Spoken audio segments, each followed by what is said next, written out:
సుమన్యాస్ వరంగల్ జిల్లాలో బీజేపీ ప్రభుత్వ విధానాలకు వ్యతిరేకంగా బీఆర్ఎస్ పార్టీ ఆధ్వర్యంలో మహాధర్నా నిర్వహించారు. దేశంలో ప్రజాస్వామ్యాన్ని కూని చేస్తున్నారని, బేటీ బచావో నినాదం ఎక్కడ ఉందని బీఆర్ఎస్ మాజీ ఎమ్మెల్యే నన్నపునేని నరేందర్ ప్రశ్నించారు. వరంగల్ తూర్పు నియోజకవర్గంలోని చౌరస్తాలో జరిగిన ఈ నిరసన కార్యక్రమంలో బీఆర్ఎస్ నాయకులు, మహిళా నాయకులు, యువజన నాయకులు, కార్యకర్తలు పెద్ద ఎత్తున పాల్గొన్నారు. దేశవ్యాప్తంగా బీజేపీ పార్టీ ప్రజల పట్ల అవలంబిస్తున్న విధానాలు, సామాన్యులపై జరుగుతున్న అఘాయిత్యాలకు నిరసనగా వరంగల్ తూర్పు నియోజకవర్గంలో బీఆర్ఎస్ పార్టీ ఆధ్వర్యంలో మహాధర్నా నిర్వహించారు. మాజీ ఎమ్మెల్యే నన్నపునేని నరేందర్ నేతృత్వంలో జరిగిన ఈ కార్యక్రమంలో మాజీ కార్పొరేటర్లు, డివిజన్ అధ్యక్షులు, ఇన్ఛార్జీలు, మహిళా నాయకులు, యువజన నాయకులు, పార్టీ శ్రేణులు పెద్ద సంఖ్యలో పాల్గొని నిరసన తెలిపారు. నన్నపునేని నరేందర్ మాట్లాడుతూ 2014లో చాయ్వాలా అని చెప్పి ప్రజలను నమ్మించి మోడీ అధికారంలోకి వచ్చారని, కానీ నేడు మహిళలకు భద్రత లేకుండా పోయిందని నరేందర్ ఆరోపించారు. బేటీ బచావో నినాదం ఇప్పుడు ఎక్కడ ఉందని ప్రశ్నించారు. బాలికలకు రక్షణ లేదని చెప్పడానికి బండి సంజయ్ కుమారుడి వ్యవహారమే పెద్ద ఉదాహరణ అని అన్నారు. బాధితురాలు తనకు అన్యాయం జరిగిందని చెబుతున్నా స్పందించకుండా బెదిరింపులకు పాల్పడడం సిగ్గుచేటని విమర్శించారు. ఈ అంశంపై బీఆర్ఎస్ పార్టీ తరపున పోరాటం కొనసాగిస్తామని నన్నపునేని నరేందర్ స్పష్టం చేశారు.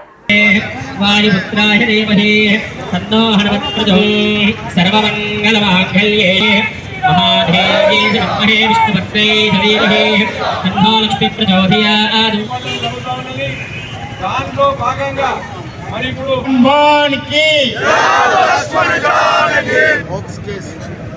ఒక బాలిక మీద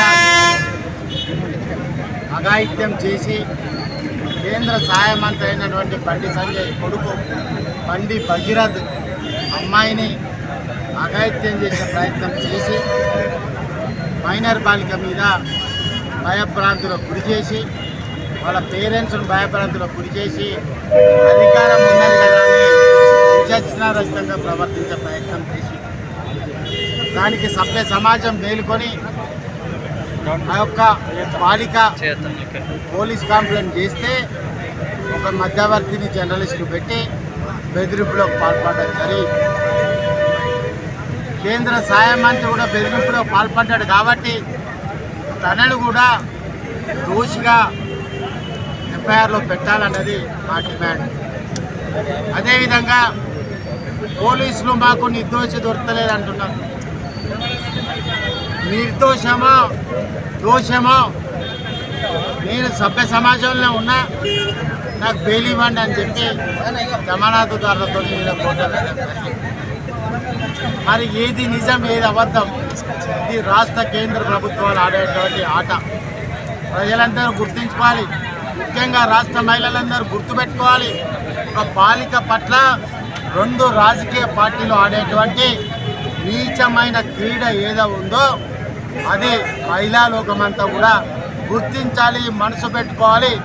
గుద్దే టైంలో గుద్దాలి అని కూడా ఈ సందర్భంగా మీకు యాద్ చేస్తున్నాం. ఈ నియోజకవర్గంలో భారతీయ జనతా పార్టీ నాయకులు ఉన్నారు. కొంతమంది ఫోన్లు బంద్ చేసుకున్నారు, కొంతమంది అడ్రస్లు. నేనేం చెప్తున్నా అంటే మహిళలను గౌరవించలేనివాడు, సమాజాన్ని గౌరవించలేనివాడు, రాజ్యాంగాన్ని గౌరవించలేనివాడు దయచేసి రాజకీయాలలో తప్పుకోండి. ఎవడే మీకు వెయిట్ లిఫ్టింగ్ లెక్క జాకీలు పెడితే లీడర్లు కావాలని ప్రయత్నం చేయడం చాలా తప్పు. ఇంకో మాటగా చెప్పాలంటే నీట్ ఎగ్జామ్ కూడా రద్దు చేయడం జరిగింది. మరి ఆ నీట్ ఎగ్జామ్ ఒక్కసారి కాదు, 2 సార్లు కాదు, 4 సార్లు రద్దు చేసి కేంద్ర ప్రభుత్వం యొక్క పరీక్షలన్నీ కూడా 65 సార్లు లీక్ అయినాయి. మరి విద్యార్థుల పట్ల నీకు న్యాయం లేదు, బాలికల పట్ల న్యాయం లేదు, కానీ పెద్ద పెద్ద డైలాగులు చెప్తావు. బేటీ బచావ్ బేటీ పడావ్ అంటావు. పాపలు అమ్మాయిలు చదువుకోవాలి, అమ్మాయిలకు రక్షణ కల్పించాలంటారు. చెప్పినోడివి నువ్వే, ద్రోహం చేసింది నీ సహాయక మంత్రి కుటుంబమే అని కూడా నీ మాటకు విలువ ఎక్కడుందని నరేంద్ర మోడీని అడగడం జరుగుతుంది. ఇంత మోసం చేసి, ఇంత దగా చేసి, ఇంత ఆగం చేసి ప్రజల్లో ఇవాళ ప్రజాస్వామ్యాన్ని కూని చేసి మీకు మెంబర్స్ లేకున్నా కానీ బలవంతంగా గద్దె దింపి ఇవన్నీ కూడా పనులు చేశారు. మీకు ఒక ముఖ్యమైన మాట చెప్పాలి. ఎవరికి దంగని మనిషి ఎవరైనా ఉన్నారంటే అది కేసీఆర్. మరి కేసీఆర్ గారు వంగుతలేడు. వంగకుంటే ఎట్లా అని చెప్పి వాళ్ళ సంతోష్ జీ అని ఉంటాడు బీజేపీ నాయకుడు. వాళ్ళ బ్యాక్ ఆఫీస్ అంతా చూస్తాడు, ఇచ్చుకున్నాడు పుచ్చుకున్నాడు అన్ని చూస్తాడు. మరి అటువంటి నాయకుడు ఇక్కడ 4-5 ఎమ్మెల్యేలను కొనాలనే ప్రయత్నం చేస్తాడు. అప్పుడే కేసీఆర్ గారు దొరకబట్టి లోపల దొరికితే అప్పుడుగా ఈయనతోటి పెట్టుకోవడం మన వల్ల కాదని కుటుంబం మీద పడి కుటుంబం మీద లేనిపోయిన ఆరోపణలు చేసి సిబిసిఐడి అని చెప్పి ఇంకా రకరకాల మానసిక ఆవేదన పొందే విధంగా ప్రయత్నాలు చేశారు. చివరికి కేసీఆర్ గారు కూడా ప్రయత్నాలు చేశారు. వారి మీద కూడా ఏం బీక్కున్నారో ఏమన్నా బీక్కున్నారంటే ఏం బీక్కోలేదు.